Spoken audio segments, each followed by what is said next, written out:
bientôt les vacances de Pâques. Alors cette semaine, en guise de travail, je te propose de faire ton DM qui a un rapport avec le chocolat, avec les cloches en chocolat. Alors voyons un peu ce DM. Alors ce DM, c'est une question, alors il ne faut pas t'embrouiller, il faut bien lire, tu as tout le temps. Parce que je te rappelle qu'en général, pour faire un problème, le plus difficile, c'est de bien comprendre l'énoncé. Alors, on veut fabriquer des chocolats. Alors, pour fabriquer du chocolat, il faut des moules. Alors, c'est des moules en polycarbonate. On va prendre un moule pour faire une cloche. Donc, tu as le choix ici entre 3 moules. Tu diras bien l'énoncé pour voir lequel je choisis. Et puis, du chocolat. Moi, ici, j'achète du chocolat. Un bon chocolat. 5 kg. Un sac de 5 kg pour faire beaucoup de chocolat. Alors, je t'explique le principe. Alors, le principe, c'est pas compliqué. Tu choisis un moule.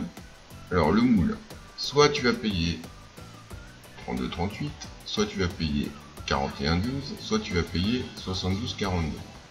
C'est cher. C'est cher. C'est le prix TTC, toute taxe comprise. Dans ton catalogue, les prix sont hors taxe. Il faut ajouter 20%.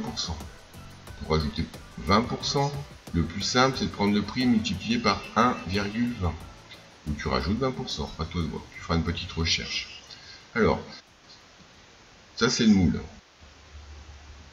Alors ici, j'ai par exemple, ici dans mon tableau, j'ai pris le gros moule.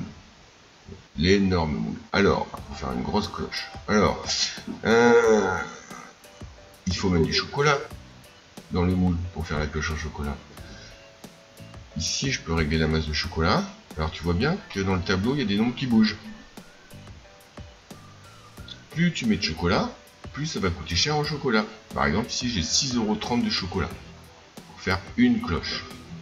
Ici, j'ai 2,66 € de chocolat pour faire une cloche. Au total, si tu achètes un moule et que tu fais une cloche, tu payes 72,42 ici, plus 2,66, ça fait 75,08.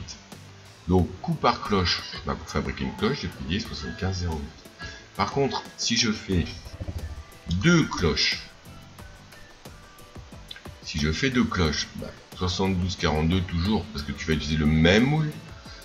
Coût en chocolat, tu fais deux cloches, donc ça coûte un peu plus. À toi de voir.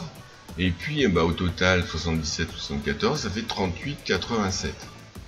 Donc le principe, plus tu vas fabriquer de cloches avec le même moule, et plus ça va être rentable, ton achat va être rentabilisé. Si tu achètes une cloche pour faire un moule, pour faire une cloche, pardon, ça va pas aller. Alors le but c'est d'en faire un maximum. Plus tu achètes, plus tu fabriques, et plus c'est rentable. Par exemple ici, ou en chocolat, 87, je dois avoir le coût par cloche. Ici tu vois le coût par cloche, il arrive à 7,49. Si je fais 15 cloches, j'en ai pour 112 € en tout, et ça me fait 7 € par cloche. Là, attention, sur une grosse cloche. Si je prends des cloches plus petites, pardon, c'est pas là. Si je prends des cloches plus petites, ça va être beaucoup plus rentable. Alors à toi de bien lire l'énoncé et de bien faire tous tes calculs. Pour le tableau, soit tu le fais avec Excel, tu peux le faire avec Excel, soit tu le fais à la main avec ta calculatrice, soit avec le mode, ou bien tu peux faire aussi le mode table de ta calculatrice. Voilà. Bon, si tu as des questions, c'est comme d'habitude, tu envoies un mail, ou oui, le mail c'est mieux que Pronote, pour les, je recevrai. Et puis c'est plus facile à gérer. Je te remercie, au revoir.